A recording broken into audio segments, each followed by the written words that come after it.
Hi friends, അസ്സലാമു അലൈക്കും. Welcome back. അപ്പം നമ്മൾ ഒന്നിവിടെ റെഡിയാക്കി എടുക്കുന്നത് കട്ലറ്റാണ്. നല്ല ടേസ്റ്റി ആയിട്ടുള്ളൊരു കട്ലറ്റാണ്. നമുക്ക് സിമ്പിളായിട്ട് തന്നെ റെഡിയാക്കി എടുക്കാനും കഴിയും.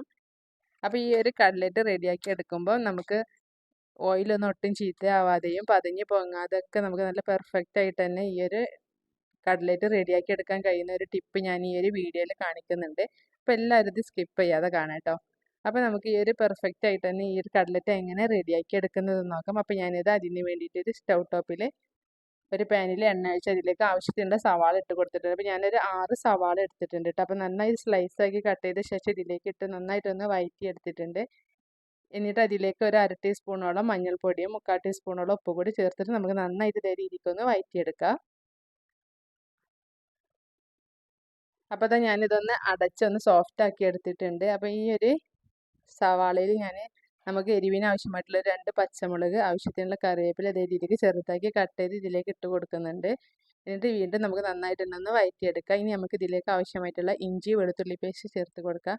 അപ്പോൾ ഓരോ ടീസ്പൂണ് ഇഞ്ചിയും വെളുത്തുള്ളിയും സെപ്പറേറ്റ് തന്നെയാണ് കേട്ടോ ഞാനിത് എടുത്തിട്ടുള്ളത്. അപ്പോൾ അതുകൂടി ഇതിലേക്ക് ഇട്ടിട്ട് നമുക്ക് നന്നായിട്ട് തന്നെ ഒന്ന് വഴറ്റിയെടുക്കണം. അതിൻ്റെ പച്ചച്ചുവയൊക്കെ ഒന്ന് മാറി കിട്ടട്ടെ. ഇനി നമുക്കിതൊന്ന് അടച്ച് നന്നായിട്ട് തന്നെ സോഫ്റ്റ് ആക്കി ഇതിൻ്റെ ഹാഫ് ഭാഗത്തോളം ആവട്ടത് നന്നായിട്ട് തന്നെ ഒന്ന് വഴറ്റിയെടുക്കുകയാണെങ്കിൽ. അപ്പോൾ അതാ 2-3 തവണ ഞാൻ തുറന്ന് ഇതേപോലെ വീണ്ടും അടച്ച് നന്നായിട്ട് തന്നെ വഴറ്റിയെടുത്തിട്ടുണ്ടായിരുന്നു. ഇതിലേക്ക് ഞാൻ ബീഫ് ചേർത്ത് കൊടുത്തിട്ടുണ്ട്. അപ്പോൾ ആ ഒരു വീഡിയോ എൻ്റെ കയ്യിൽ നിന്ന് സ്കിപ്പായി പോയിട്ടുണ്ട്. അപ്പോൾ ബീഫ് ഞാൻ 500 ഗ്രാമോളം ബീഫായിട്ട് എടുത്തിട്ടുണ്ടായിരുന്നു. അതിലേക്ക് 1.5 ടേബിൾ സ്പൂണോളം മല്ലിപ്പൊടി, 1 ടീസ്പൂൺ മഞ്ഞൾപ്പൊടി, 1 ടേബിൾ സ്പൂണോളം മുളക് പൊടി, 1/4 ടീസ്പൂൺ ഉലുവ, 1 ടീസ്പൂണോളം വലിയ ജീരകം ഇട്ടിട്ട് ഞാൻ നന്നായിട്ട് തന്നെ ഒന്ന് വേവിച്ചെടുത്തതായിരുന്നു. അത് മിക്സിയുടെ ജാറിലിട്ട് ഒന്ന് ക്രഷ് ചെയ്തിട്ട് ഞാൻ ഇതിലേക്ക് ഇട്ടിട്ട് നമ്മുടെ ഈ ഒരു സവാളയുടെ കൂടെ നന്നായിട്ട് തന്നെ ഒന്ന് വഴറ്റിയെടുക്കുകയാണ്. അങ്ങനെ നമ്മുടെ ബീഫും സവാളയൊക്കെ നന്നായിട്ട് തന്നെ മിക്സായി കിട്ടിയിട്ടുണ്ടെങ്കിൽ നമുക്ക് ഇതിലേക്ക് ഉരുളൻകിഴങ്ങ് പൊടിച്ചത് ഇട്ട് കൊടുക്കട്ടെ. അപ്പോൾ ഞാനിത് നേരത്തെ വേവിച്ചെടുത്തതാണ്.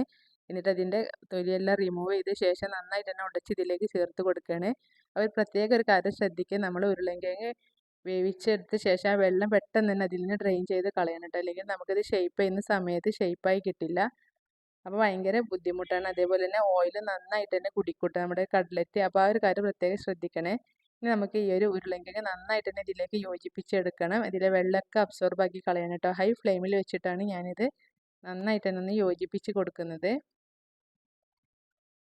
ഉരുളൻകിഴങ്ങ് നന്നായിട്ട് തന്നെ പൊടിച്ചെടുക്കാൻ ശ്രദ്ധിക്കണം. എങ്കിൽ നമ്മുടെ ഈ ഒരു കട്ലറ്റ് നല്ല ടേസ്റ്റി ആയിരിക്കും, നല്ല ഷേപ്പായും കിട്ടും കേട്ടോ. നല്ല പെർഫെക്റ്റ് ആയിട്ട് തന്നെ നമുക്ക് കിട്ടുകയും ചെയ്യും കേട്ടോ. അപ്പോൾ ആ കാര്യമൊക്കെ പ്രത്യേകം ശ്രദ്ധിക്കുക. അപ്പോൾ അത് നന്നായിട്ട് തന്നെ ഞാൻ ഇതിലേക്ക് ഉരുളൻകിഴങ്ങ് യോജിപ്പിച്ച് കൊടുക്കുന്നുണ്ട്.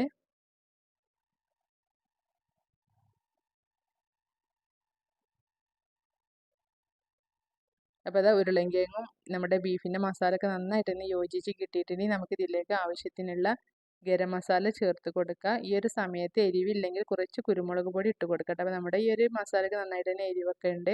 അപ്പോൾ ഞാൻ ഇതിലേക്ക് ആവശ്യത്തിനുള്ള മല്ലിയില കൂടി ഇതേപോലെ ചെറുതാക്കി കട്ട് ചെയ്ത് ഇട്ട് കൊടുത്ത് നന്നായിട്ട് തന്നെ മിക്സ് ചെയ്ത് കൊടുക്കുക. അപ്പോൾ നമ്മുടെ ഈ ഒരു കട്ലറ്റിൻ്റെ മസാല ഇവിടെ റെഡി ആയിട്ടുണ്ട്. ഇനി നമുക്കിതൊന്ന് തണുക്കാൻ വേണ്ടിയിട്ട് വെയിറ്റ് ചെയ്യാം. നമ്മൾ ഉരുട്ടിയെടുക്കുന്ന സമയത്ത് നമ്മുടെ കയ്യിൽ കുറച്ച് എണ്ണ സ്പ്രെഡ് ചെയ്ത ശേഷം നമ്മളിത് ഉരുട്ടിയെടുത്താൽ മതി. അപ്പോൾ നമ്മൾ ഈ ഫ്ലെയിം ഓഫ് ആക്കുന്നതിന് മുമ്പ് ഒന്ന് ചെക്ക് ചെയ്യട്ടെ. നമുക്ക് ഉരുണ്ട് കിട്ടുന്നുണ്ടെങ്കിൽ നമുക്ക് ഫ്ലെയിം ഓഫ് ആക്കിയാൽ മതി. അല്ലെങ്കിൽ ഒന്നുകൂടി നമുക്ക് ഇതിലെ വെള്ളമൊക്കെ അബ്സോർബ് ആക്കി കളയണം. അപ്പോൾ അത് നമുക്കിപ്പോൾ ഉരുണ്ട് കിട്ടുന്നൊക്കെ ഉണ്ട്. അപ്പോൾ ഞാനിത് ഫ്ലെയിം ഓഫ് ആക്കിയ ശേഷം ഇതൊന്ന് തണുക്കാൻ വേണ്ടി മാറ്റി വെക്കാം. ഈ ഒരു കാര്യം ശ്രദ്ധിക്കുകയാണെങ്കിൽ നമുക്ക് നല്ല പെർഫെക്റ്റ് ആയിട്ട് തന്നെ ഷേപ്പ് ചെയ്തെടുക്കാൻ കഴിയും കേട്ടോ. ഇനി നമുക്കിത് ഡിപ്പ് ചെയ്യാൻ വേണ്ടിയിട്ടുള്ള ഒരു ബാറ്റർ റെഡിയാക്കി എടുക്കാം. അപ്പോൾ അതിന് വേണ്ടിയിട്ട് ഞാനിതൊരു ബൗളിലേക്ക് 3 ടേബിൾ സ്പൂണോളം മൈദ മാവും അതിലേക്ക് ഒരു 1/4 ടീസ്പൂണോളം ഉപ്പ് കൂടി ഇട്ടിട്ട് നമുക്ക് സാധാ വെള്ളം ഒഴിച്ചിട്ട് നന്നായിട്ട് തന്നെ ഇതൊന്ന് കട്ടയില്ലാതെ മിക്സ് ചെയ്തെടുക്കണം കേട്ടോ. അപ്പോൾ ഒട്ടും കട്ടയില്ലാതെ വേണം നമ്മളിത് ബാറ്റർ റെഡിയാക്കി എടുക്കേണ്ടത്. അപ്പോൾ എല്ലാവരും നമ്മുടെ എഗ്ഗ് മിക്സിലാണ് ഡിപ്പ് ചെയ്യാറുള്ളത്. പക്ഷേ നമ്മൾ ഈ ഒരു മൈദ മാവിൽ അല്ലെങ്കിൽ കോൺഫ്ലോറിൻ്റെ മാവിൽ ഇതേപോലെ ഡിപ്പ് ചെയ്ത് നമ്മൾ ഫ്രൈ ചെയ്തെടുക്കണേ നമ്മുടെ കട്ലറ്റ് നല്ല പെർഫെക്റ്റ് ആയി കിട്ടും ചെയ്യും. എല്ലാ ഭാഗവും ഒരേ രീതിക്ക് തന്നെ ഫ്രൈ ആയി കിട്ടും. അതേപോലെ കൂടുതൽ എണ്ണ ഒന്നും വലിച്ചെടുക്കില്ല കേട്ടോ. കട്ലറ്റ് സാധാരണ നമ്മൾ കട്ലറ്റ് കഴിക്കുമ്പോൾ നന്നായിട്ട് തന്നെ ഓയിലൊക്കെ അബ്സോർബ് ആക്കി എടുത്തിട്ടുണ്ടാവും. പക്ഷേ ഇതിന് ആ ഒരു സംഭവമൊന്നും ഉണ്ടാവില്ല കേട്ടോ. അപ്പോൾ ഈ ഒരു രീതിക്ക് എല്ലാവരും ഫ്രൈ ചെയ്തെടുക്കണേ, നല്ല പെർഫെക്റ്റ് ആയിട്ട് തന്നെ കിട്ടും. അതേപോലെ ഓയിലും ഒട്ടും ചീത്തയാവില്ല കേട്ടോ. അപ്പോൾ അതാ ഞാനിത് നന്നായിട്ട് തന്നെ ഒന്ന് മിക്സ് ചെയ്ത് കൊടുക്കുന്നുണ്ട്. അപ്പോൾ കണ്ടില്ല ഒട്ടും കട്ടയൊന്നുമില്ല കേട്ടോ. അപ്പോൾ നമുക്ക് ഇതിൻ്റെ ഒരു കൺസിസ്റ്റൻസി ഞാനിത് കാണിച്ചു തരാം കേട്ടോ. അപ്പോൾ ഇതിലേക്ക് കുറച്ചുകൂടി വെള്ളം ഒഴിച്ച ശേഷം നമുക്കിത് നന്നായിട്ട് തന്നെ ഒന്ന് മിക്സ് ചെയ്ത് കൊടുക്കാം. അപ്പോൾ അത് നമ്മുടെ ഈ ഒരു മിക്സ് റെഡി ആയിട്ടുണ്ട് കേട്ടോ. അപ്പോൾ ഇതാണ് ഇതിൻ്റെ ഒരു കൺസിസ്റ്റൻസി. അധികം തിക്കും ആവേണ്ട എന്നാൽ അധികം ലൂസും ആവേണ്ട കേട്ടോ. ആ ഒരു രീതിയിൽ വേണം നമ്മൾ ഇത് റെഡിയാക്കി എടുക്കേണ്ടത്. അപ്പോൾ അത് ബാറ്റർ റെഡി ആയിട്ടുണ്ടെങ്കിൽ നമുക്ക് ഇതൊരു സൈഡിലേക്ക് മാറ്റി വെച്ച ശേഷം നമ്മുടെ ആ ഒരു മസാലയുടെ മിക്സ് എടുക്കാം കേട്ടോ. അപ്പോൾ അതാ കട്ലറ്റിൻ്റെ മിക്സ് നന്നായിട്ടൊന്ന് തണുത്തി കിട്ടിയിട്ടുണ്ട്. അപ്പോൾ നമുക്ക് ഇതിന് ശേഷം ഇത് നന്നായിട്ട് കൈ ഉപയോഗിച്ചിട്ട് നന്നായിട്ട് തന്നെ യോജിപ്പിച്ച് കൊടുക്കണം. നമ്മുടെ കട്ലറ്റ് നല്ല ടേസ്റ്റ് കേട്ടോ. അപ്പോൾ ഉരുളൻകിഴങ്ങൊക്കെ പൊടിയാത്തുണ്ടെങ്കിൽ കൈ നമ്മൾ ഇതേ രീതിക്ക് ഒന്ന് കുഴച്ചെടുക്കണമെങ്കിൽ നന്നായിട്ട് തന്നെ മിക്സായി കിട്ടും. അപ്പോൾ അതാ ഞാനിതൊക്കെ ഒന്ന് ഉരുട്ടിയെടുക്കുകയാണ്. അപ്പോൾ നമ്മുടെ എത്ര നമുക്ക് സൈസ് വേണം അതിനനുസരിച്ച് ഞാൻ ഇത്ര രീതിയിലാണ് കേട്ടോ ഉരുട്ടിയെടുത്തിട്ടുള്ളത്. അപ്പോൾ അതിനനുസരിച്ചിട്ട് നമുക്ക് ഇതേപോലെ ഒന്ന് റൗണ്ട് ചെയ്ത് ഇതേ രീതിക്ക് ഷേപ്പ് ചെയ്യണം. അപ്പോൾ ഏത് ഷേപ്പിലും നമുക്ക് ഇഷ്ടമാണ്, നമ്മുടെ ഓരോരുത്തരുടെ ചോയ്സാണ്. അപ്പോൾ ഇതേപോലെ നമുക്ക് ഓരോന്നും ഒരേ സൈസിൽ തന്നെ ഇതേ രീതിയിൽ റൗണ്ട് ആക്കി എടുക്കാം കേട്ടോ. അപ്പോൾ അതാ ബിഗിനേഴ്സിനൊന്നും ഒരേ സൈസിൽ ഇതേപോലെ ഉരുട്ടിയെടുക്കാനൊന്നും അറിയില്ലായിരിക്കും. അപ്പോൾ അവർക്ക് വേണ്ടിയിട്ട് ഞാനിതാ വേറൊരു മെത്തേഡിലൂടെ കൂടി കാണിച്ചെടുത്ത് തരാം കേട്ടോ. അപ്പോൾ ഒരേ ഷേപ്പും ഒരേ സൈസും ഒരേ കനക്ക് കിട്ടാൻ വേണ്ടിയിട്ട് ഈ ഒരു മെത്തേഡ് സ്വീകരിച്ചാൽ മതി കേട്ടോ. അപ്പോൾ അതാ അതിന് വേണ്ടിയിട്ട് ഞാനിതാ ഇതേപോലെ തന്നെ ഒരു ബൗൾ എടുത്തിട്ടുണ്ട് കേട്ടോ. അപ്പോൾ അതല്ലെങ്കിൽ ഏതെങ്കിലും ഒരു ഇതേ രീതിക്ക് ഒരു ഷേപ്പുള്ളൊരു ബൗൾ എടുത്ത ശേഷം അതിൻ്റെ ഉള്ളിലൊന്ന് എണ്ണ ഒന്ന് സ്പ്രെഡ് ചെയ്ത് കൊടുത്തിട്ടുണ്ട്. ഇനി അതിലേക്ക് നമുക്ക് ഈ ഒരു കട്ലറ്റിൻ്റെ മിക്സ് ഇട്ട് കൊടുത്തിട്ട് നന്നായിട്ട് തന്നെ ഒന്ന് കൈ വെച്ചിട്ടോ അല്ലെങ്കിൽ സ്പൂൺ വെച്ചിട്ടോ അല്ലെങ്കിൽ സ്പാച്ചിൽ വെച്ചിട്ടൊക്കെ ഇതേപോലെ ഒന്ന് പ്രസ് ചെയ്ത് കൊടുത്താൽ മതി. അപ്പോൾ അതേ ഒരു ഷേപ്പിൽ തന്നെ നമുക്ക് കിട്ടും. അപ്പോൾ ബിഗിനേഴ്സിനൊക്കെ ഒരേ രീതിയിൽ തന്നെ ഒരേ ഷേപ്പിലും കനത്തിലും ഉണ്ടാക്കിയെടുക്കണമെങ്കിൽ ഒരു രീതിയിൽ ചെയ്തെടുത്താൽ മതി കേട്ടോ. അപ്പോൾ അത് മുകൾ ഭാഗമൊക്കെ നന്നായിട്ട് തന്നെ ഈവണാക്കിയ ശേഷം നമുക്ക് വേറൊരു പ്ലേറ്റിലേക്ക് ഇതേ രീതിക്ക് ഒന്ന് കമഴ്ത്തി കൊടുത്താൽ മതി. അപ്പോൾ പെട്ടെന്ന് തന്നെ നമുക്ക് ഇതിൽ നിന്ന് റിമൂവ് ചെയ്തെടുക്കാൻ കഴിയും കേട്ടോ. അപ്പോൾ കണ്ടില്ലേ, അപ്പോൾ എല്ലാം നല്ല പെർഫെക്റ്റ് ആയിട്ട് തന്നെ കിട്ടും.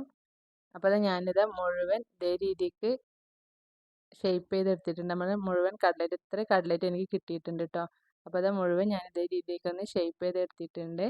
അപ്പോൾ ഇനി നമുക്കിത് ഫ്രൈ ചെയ്തെടുക്കണം. അപ്പോൾ എല്ലാം ഒരേ സൈസിൽ ഫ്രൈ ചെയ്യുകയാണെങ്കിൽ നമുക്ക് ഈ ഒരു രീതിയൊക്കെ സ്വീകരിച്ചാൽ മതി കേട്ടോ.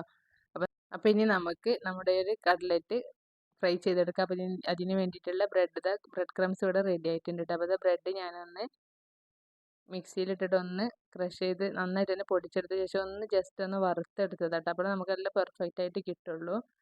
അപ്പോൾ അതേപോലെ നമ്മുടെ മൈദമാവിയും ഇതാ റെഡി ആയിട്ടുണ്ട്. ആദ്യം നമുക്ക് ഓരോ കട്ലറ്റ് എടുത്ത് ഇതിലൊന്ന് ഡിപ്പ് ചെയ്തെടുക്കാം. അതിന് ശേഷം നമുക്ക് ആ ബ്രെഡ് ക്രംസിലേക്ക് ഇട്ട് കൊടുക്കാം കേട്ടോ. അപ്പോൾ ഈ ഒരു കാര്യം കൂടി ശ്രദ്ധിക്കുക, നമ്മൾ ആ ഡിപ്പ് ചെയ്ത അതേ കൈ ഉപയോഗിച്ചിട്ട് തന്നെ നമ്മൾ ഇത് റോൾ ചെയ്തെടുക്കാതിരിക്കാൻ ശ്രദ്ധിക്കുക കേട്ടോ. അപ്പോൾ അങ്ങനെ നമ്മൾ റോൾ ചെയ്തെടുക്കുകയാണെങ്കിൽ നമ്മുടെ ആ ഒരു ബ്രെഡ് ക്രംസ് ചീത്തായി പോകും. അപ്പോൾ ബിഗിനേഴ്സൊക്കെ ആ ഒരു കാര്യം പ്രത്യേകം ശ്രദ്ധിക്കുക കേട്ടോ. അല്ലാത്തവർക്ക് ഇതേ രീതിക്കൊക്കെ ചെയ്തെടുക്കാം. അപ്പോൾ ഞാനിത് മുഴുവൻ നമ്മുടെ മൈദമാവിലും അതേപോലെ തന്നെ നമ്മുടെ ബ്രെഡ് ക്രംസിലും നന്നായിട്ട് തന്നെ കവർ ചെയ്തെടുത്തിട്ടുണ്ടെങ്കിൽ നമുക്ക് ഫ്രൈ ചെയ്തെടുക്കേണ്ട ആവശ്യം മാത്രമേ ഉള്ളൂ. ഈ ഒരു രീതിക്ക് നമുക്ക് ഫ്രിഡ്ജിലും സൂക്ഷിക്കുകയാണെങ്കിൽ ഏകദേശം ഒരാഴ്ചത്തോളമൊക്കെ നമുക്ക് എയർ ടൈറ്റ് ആയ കണ്ടെയ്നറിൽ സൂക്ഷിക്കുകയാണെങ്കിൽ ഫ്രീസറിൽ സൂക്ഷിക്കുകയാണെങ്കിൽ ഒരാഴ്ചയൊക്കെ നമുക്ക് ചീത്താവാണ്ടിരിക്കും കേട്ടോ. അപ്പോൾ അതാ ഇനി നമുക്കിത് ഫ്രൈ ചെയ്തെടുക്കാം. അപ്പോൾ ഞാനിതാ ഒരു സ്റ്റൗ ടോപ്പിൽ ഒരു പാൻ വെച്ചിട്ടുണ്ട്. അതിലേക്ക് നമുക്കിത് ഫ്രൈ ചെയ്തെടുക്കാൻ ആവശ്യമായിട്ടുള്ള ഓയിൽ ഒഴിച്ച് കൊടുക്കാം. അപ്പോൾ ഏതെങ്കിലും ഒരു റിഫൈൻഡ് ഓയിൽ ഉപയോഗിച്ച് കൊടുക്കാം കേട്ടോ.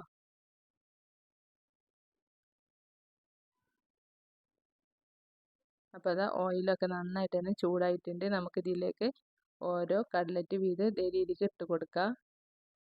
അപ്പോൾ നമ്മൾ ഈ ഒരു മൈദമാവിൽ ഡിപ്പ് ചെയ്ത കാരണം തന്നെ ഒട്ടും ഓയിൽ ഈ ഒരു കട്ലറ്റ് വലിച്ചെടുക്കുകയില്ല. അതേപോലെ തന്നെ നമുക്ക് പതഞ്ഞ് പൊങ്ങി നമ്മുടെ ഓയിലൊക്കെ ചീത്തയായിട്ട് നമുക്ക് കട്ലറ്റൊക്കെ ഫ്രൈ ചെയ്തെടുക്കുന്ന സമയത്ത് അത് തിരിച്ചിട്ട് കൊടുക്കാനൊന്നും കാണില്ല. അതേ രീതിക്ക് പതൊക്കെ പൊങ്ങി നിൽക്കും. അപ്പോൾ ആ ഒരു സംഭവങ്ങളൊക്കെ നമുക്ക് ഇതേ രീതിക്ക് ഫ്രൈ ചെയ്തെടുക്കുകയാണെങ്കിൽ ഒഴിവാക്കിയെടുക്കാൻ കഴിയും. അതേപോലെ തന്നെ നമ്മൾ എഗ്ഗ് മിക്സിയിലൊക്കെ ഡിപ്പ് ചെയ്തിട്ടാണ് ഇത് ഫ്രൈ ചെയ്തെടുക്കുന്നതെങ്കിൽ നടുഭാഗം ഒന്നും നമുക്ക് ഫ്രൈ ആയി കിട്ടില്ല കേട്ടോ. അപ്പോൾ ഇതൊക്കെ ഒരേ രീതിയിൽ തന്നെ നമുക്ക് ഫ്രൈ ആക്കി എടുക്കാൻ കഴിയും. അപ്പോൾ അത് ഒരു ഭാഗം നന്നായിട്ട് തന്നെ ഫ്രൈ ആയി കിട്ടിയിട്ടുണ്ടെങ്കിൽ നമുക്കിത് തിരിച്ചിട്ട് കൊടുക്കാം. അപ്പോൾ ആ ഒരു ഭാഗം കൂടി നമുക്കൊരു ഗോൾഡൻ ബ്രൗൺ കളറാക്കി എടുക്കണം. ഇത് അധികം കുക്കാവേണ്ട ആവശ്യമൊന്നുമില്ല. ഈ മുകൾ ഭാഗത്തുള്ള ഒരു ലെയർ മാത്രം ഒന്ന് കുക്കായി കിട്ടിയാൽ മതി. ഓൾറെഡി നമ്മൾ ഉൾഭാഗമൊക്കെ നന്നായിട്ട് തന്നെ കുക്ക് ചെയ്തെടുത്തതാണ്. അപ്പോൾ അതുകൊണ്ട് തന്നെ ഈ മുകൾ ഭാഗം ഇതേപോലെ ഒന്ന് കളർ ചേഞ്ച് ആക്കി എടുത്താൽ മതി. അപ്പോൾ ഇതാ നല്ല ടേസ്റ്റി ആയിട്ടുള്ള കട്ലറ്റ് ഇവിടെ റെഡി ആയിട്ടുണ്ട്. അപ്പോൾ ബിഗിനേഴ്സിന് പോലും ഇതേ രീതിക്ക് ഉണ്ടാക്കിയെടുക്കാൻ ഒട്ടും ബുദ്ധിമുട്ടില്ലാതെ തന്നെ ഇത് ഫ്രൈ ചെയ്തെടുക്കാൻ കഴിയും കേട്ടോ. അതേപോലെ നല്ല ടേസ്റ്റിയാണ് ഈ ഒരു കട്ലറ്റിന്. അപ്പോൾ എല്ലാവരും ഇത് ട്രൈ ചെയ്ത് നോക്കണം. ഇഷ്ടമായെങ്കിൽ ലൈക്ക് ചെയ്യാനും ഷെയർ ചെയ്യാനും കമൻറ്റ് ചെയ്യാനും മറക്കരുത്.